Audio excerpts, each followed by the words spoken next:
Okay, guys, so good morning.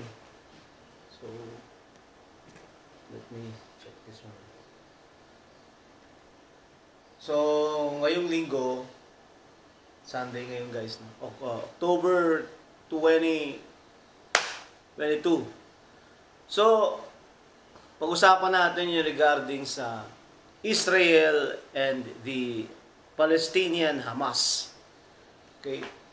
Actually, I stand for Israel. We stand for Israel. No, we support Israel. No, morally. No, so actually, yung nagsimula talaga ng lahat ng gulo na yan doon sa Middle East ay walang iba kundi ang mga ISIS-sponsored Hamas, no? Yan yung mga Palestinian Hamas. Okay?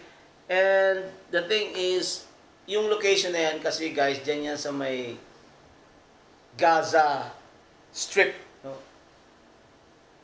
So, within Israel, we have the Gaza Strip, saka West Bank na pinaninirahan ng mga Palestino. Actually, meron pa nga dati yan doon sa bandang north of Israel, which is near Syria, no? Yun yung Golan Heights. But I think for now, it's already occupied by the Israeli forces, no? Now, itong ginawa ng mga Hamas na ito, itong ginawa nila na pagpatay sa libong mga Israeli. This is very unethical, immoral, no? So, kaya nga nagtataka ako bakit yung ibang bansa, diyan ay nakikisimpatya sa mga Palestinong ito. But doon sa katotohanan, at the first instance, ang unang nanakit ay itong mga Palestino. Itong mga Palestino sa Gaza. Sila yung unang pumatay, no? So actually napanood ko nga yan, ano? Yung footage niyan. That was Yom Kippur. That's a holiday. Parang ganito sa Pilipinas, no, nung itong mga ISIS-sponsored maute ay lumusob sa Marawi, yun ay Ramadan naman, no? Ramadan. Dito naman sa Israel, nung lumusob tong mga Palestinong ito ay meron silang, what do you call that, regular holiday, Yom Kippur, no? Kaya lahat, siyempre, nasa pagtitika, no? Nagpagtitika nila. Tapos may party pa silang dinaos yung mga Israeli, Supernova Festival, no? At doon sila nilusot, inatake, grabe. Mga salbahe talaga itong mga Palestino na to, no? Itong mga Palestino, which is yung the Hamas. Actually, guys, alam din ng mga civilian Palestinians yan, eh. Kasi kung hindi nila alam yan, magugulat sila. Kaso, they already supported the Hamas. So, kasama na sila ron. Imposibleng hindi sila kasama doon. So actually, kung mapapansin, noon pa yan, guys, ang tagal na niyan. Ang Israel ay napapalibutan, no? Tingnan niyo, no? Ito yung mapa, Israel. Nandun sa northern portion niya, ito yung Lebanon, Syria. Dito, Jordan. Sa baba, guys, andyan ang Saudi Arabia. At saka dito sa banda rito, andito na ang Egypt, no? Ang Sinai Peninsula. Okay, so mapapansin ninyo, so ito yung Israel, ito yung Mediterranean Sea. Alright, so if you will notice, puro Arab yung nakapalibot sa Israel, which is yung kanilang religion is Islamic, no? So, lahat yung kalaban na nakapalibot. Kaya nga, fertile crescent, no? Kaso nga lang, magulo dyan, ano? Dahil sa mga Arabo, sa mga Muslim na yan. Right? So, actually, yun lang yung aking perspective dyan na dapat talaga sakupin na ng Israel ang Gaza. Huwag nang ibalik yan sa mga Palestinian. Palayasin na yung mga Palestinian dyan. Sakupin na ng totally yung Gaza Strip. Para wala nang gulo. Kasi nagkakagulo lang yan dahil sa mga nanahimik, bigla kang papatayin, ano? Papasukin yung territory mo, tapos papatayin ka. Maganda yan, sakupin na yun. At ubusin na lahat ng mga nandyan sa Gaza. At Israel must establish a new order.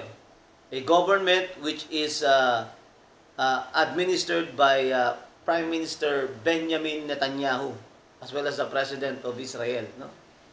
O, dapat ganun ang gawin nila. And suggestion ko lang din, pati yung West Bank, kunin na nila yan. No? Yung West Bank kasi yan, medyo ng Jordan yan. Ano? What they call that? Sumisingit yung Jordan dyan sa West Bank. No? At may mga Palestinians din dyan.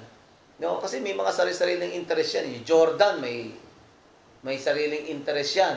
Pribadong interest para dyan sa lupain na yan ng West Bank. No? Na nandyan yung mga Palestinians, no? Yun, guys. So, dapat kunin na rin ng Israel ang West Bank. Actually, ang political organization sa Gaza Strip ay ang Hamas, no? Naglabanan dyan ang... Kata mo, kasi doon pala, di na nagkakasundo, no? Sa Gaza Strip, naglabanan dyan politically ang Al-Fatah, o ang Palestinian Liberation Organization or ang PLO versus Hamas. No, naglabanan yan sa politika. Ang nanalo dyan sa Gaza, Hamas. Sa West Bank, ang political organization dyan ay hawak ng Palestinian Liberation Organization o ng PLO, no, or Al-Fatah. No? So magkaiba sila. Ang Gaza Strip at ang West Bank ay iisa lang yan kasi ang tao dyan is mga Palestino. Pero magkaiba sila ng political perspective. Iba ang political perspective ng Palestinian Liberation Organization sa West Bank. Iba ang political perspective ng Hamas dito sa Gaza. So, hindi sila nagkakasundo rin. Walang pagkakaisa. Paano mo pag-iisahin ang dalawa na hindi naman nagkakaisa? So, ang mangyayari niyan, parang Afghanistan, ano? Parang Afghanistan yan. Kaya, iniwanan ng United States of America ang Afghanistan dahil sa ganung tema. No? Hindi magkasundo. No? I think that is the feature of Muslims, no? Of Arabs, no? Mga Arabs, ganun ang kanilang... Kasi actually, historically guys, ang root niyan, unang-una, wala pang Israel noon, wala pang mga Palestinian noon. Ang tawag dyan sa lupain na yan, no, ay Canaan. Ang mga nakatira dyan ay mga Canaanites. No? Now, Abraham, na pinatnubayan ng ating Diyos Ama, no, ay nagkaroon ng 2 anak. Yung unang anak niya, ay anak yon mula doon sa katulong niya. Kasi ganito, no? I think that 60 years old na si Abraham at saka si Sarah, wala pa silang anak. So, ang ginawa, sabi ni Sarah, anakan mo na lang yung katulong ko. So, inanakan nga yung katulong ni Sarai, ni Abraham. Nalimutan ko yung pangalan ng katulong eh. Paki-comment nyo na lang yung suggestion box kung ano yung pangalan ng katulong. Tapos, nanganak. Okay, then afterwards, pinangalanan tong anak ng katulong ni Abraham na inasawa niya na si Ishmael. And then afterwards, naawa ang poong may kapal at nagsiping si Sarai at saka si Abraham. Nagkaroon sila ng tunay na anak. At yung anak na yon ay pinangalan ng Isaac. Alright? Isaac. Right? So, yun. Kaya meron tayong na legend na yung mga Arabs, they came from the sa lahi ni Ishmael, no? At tayo sa lahi ni Isaac. Alright? Okay, so wala pang Israel dyan, puro Canaanites yan, no? Okay, then dumating na yung ipanganak ni Isaac, si Jacob, si Jacob. Yun na.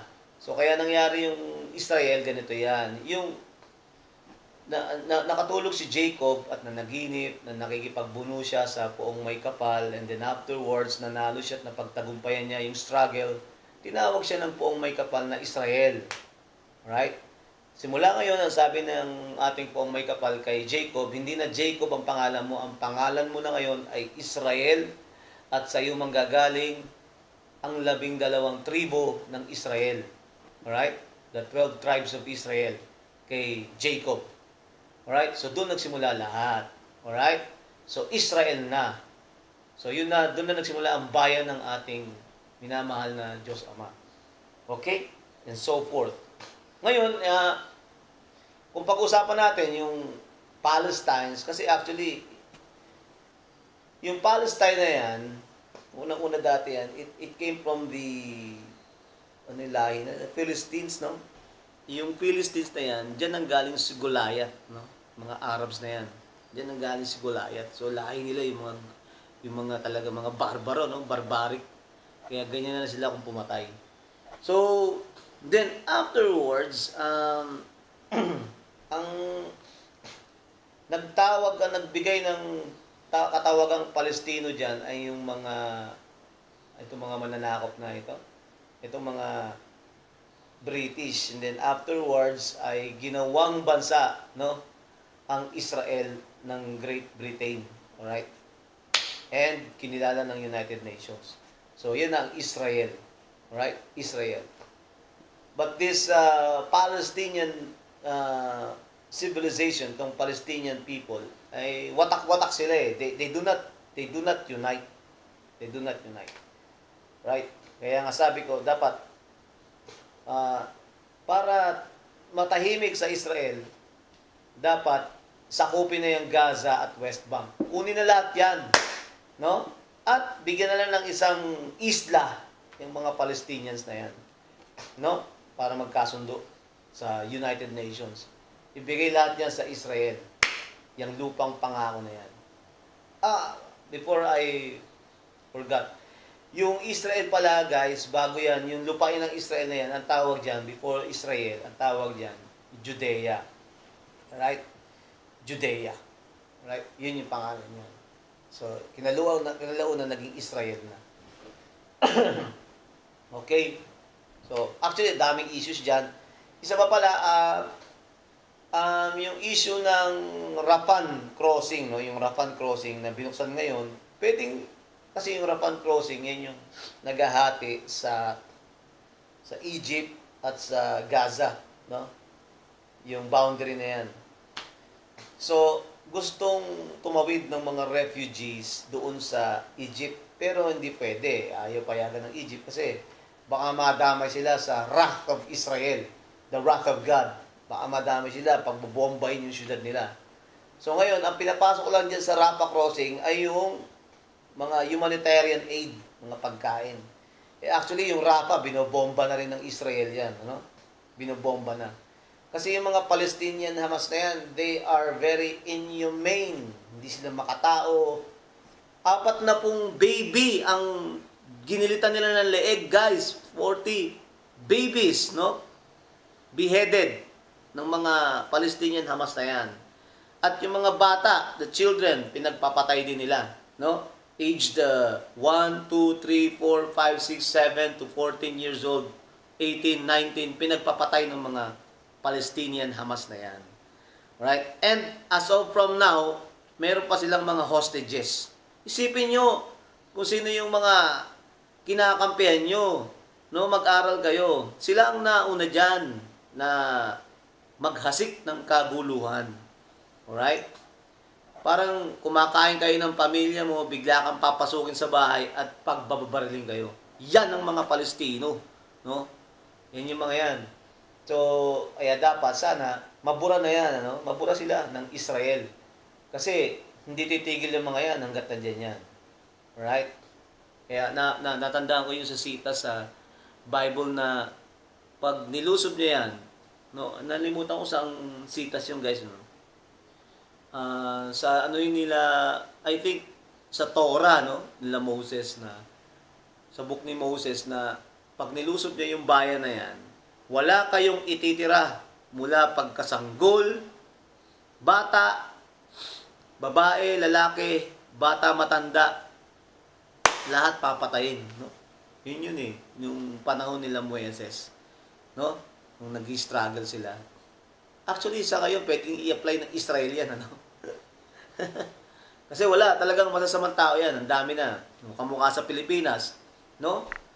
Actually, yung Pilipinas, muntik na tayo ditong sakupin, no? Gusto ng Maute, no, ng Maute clan na sakupin ang Mindanao para yun ang maging caliphate, no? Caliphate ng ng Islam, no, religion. No, they are supported by Iran. Tong Iran na to. Itong Iran na to kasi, guys, ang Iran, kasi dalawang klase ng Muslim eh. Mayroong Shiite saka Sunni Muslim. Pag Shiite or Shia Muslim, naniniwala ka na ang mga mangangaral, no, ng Islam ay dapat manggagaling sa lahi ni Muhammad. Ang mga Sunni naman, they are traditional na dapat manggagaling ang mga mangangaral, no, sa kahit hindi sa lahi ni Muhammad. Alright? Out of the lineage of Muhammad. So doon sila nagkaroon ng what do you call that? Ng argument, no? Doon sila nagkaroon ng argument. So, ang Iran, guys, I think it's Shia. Ang Iran is Shia. Alright? Shia Muslims yan. Alright? Shia yan. Kaya yun, tignan ninyo, ano ba yung mga Muslims na yan? Are they Shia or Sunni? Pero kung titignan ninyo, ang ano kasi, ang Iran as a Shia religion, Shiite Muslim, matinding kalaban ng Iran, ang Saudi Arabia. Ang Saudi Arabia kasi Sunni Muslim yan, Sunni Muslim. No, magkalaban yan. Ang Iran at Saudi, no, they are against each other. O, di ba? Okay, so yun ang mga. Saka actually nga pala, guys, ano, sa Egypt, no, itong mga Palestinian na mas pala na ito, ay meron silang 2,500 tunnels, no, sa ilalim. No? Lagusa talagang. These Palestinian Hamas are using the people of Gaza as their human shield, no? Human shield para sa mga Israeli. So, ipinapapatay nila yung mga yan para maprotektahan sila itong mga Hamas. Yung nagpasabog ng phosphorus, which is a chemical doon sa Gaza, sila rin yun, mga Hamas din yun.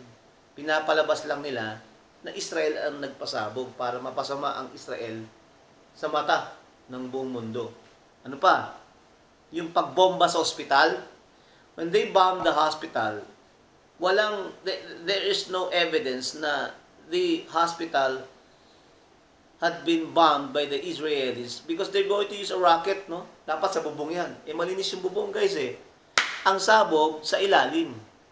Understood? So, the Palestinian Hamas bombed the hospital para palabasin na ito'y binomba ng mga Israeli para maging masama ang Israeli sa mata ng buong mundo. So, this is the traitorship of the Palestinian Hamas, of ISIS, no? Yan ang ginagawa nila para pasamain, no, ang imahe ng Israel. Na kung sa tutuusin, ang mga Palestinian Hamas na yan, yung mga ISIS na yan, yan ang masasama. Yan ang mga demonyo, no? The devils of this world, no? Okay, yon. Kaya actually nakakaawa doon sa mga kumakampi sa mga yan, no? Kamukha ng Indonesia, Malaysia, Turkey, no? I think Qatar as well, no? Qatar, no? Qatar nagpadala na rin ng pera yan doon sa Gaza, no? No. At yung iba pang mga Arabong bansa na kumakampi sa kanila. So sana Hindi, I will say that sana ma-enlighten sila, but I think they will not be enlightened. Kakampihan nila yun kasi mga Islam yun, no? Mga Muslim yun. Yun.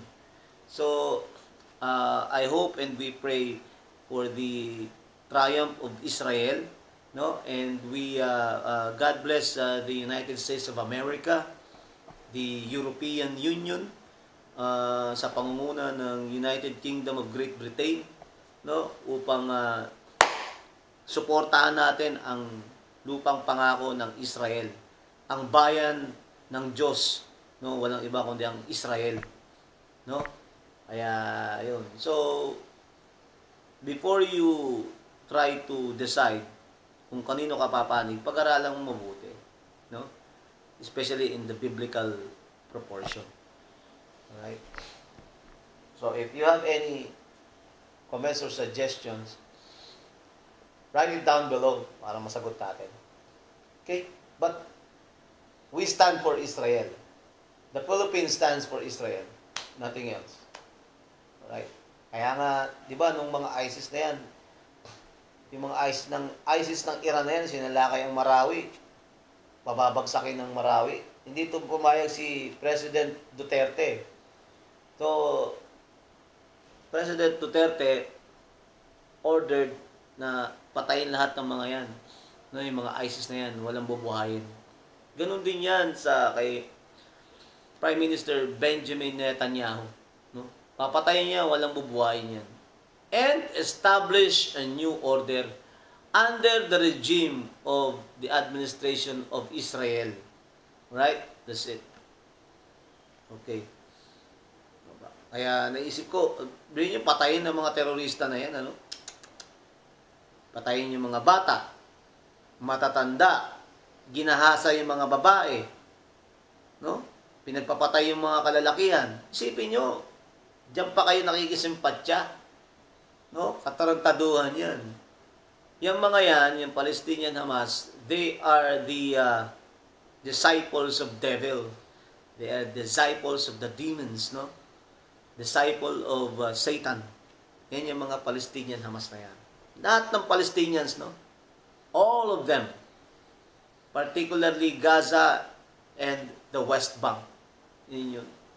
So, huwag niyong bibigyan ng bansa yan. Do not give a country for that. No, wag. Only Israel. Okay guys, so hanggang dito na lang. Goodbye. Subscribe, share, and comment. Watch, like, share, and comment. Okay? Hanggang sa muli. Usapang politika.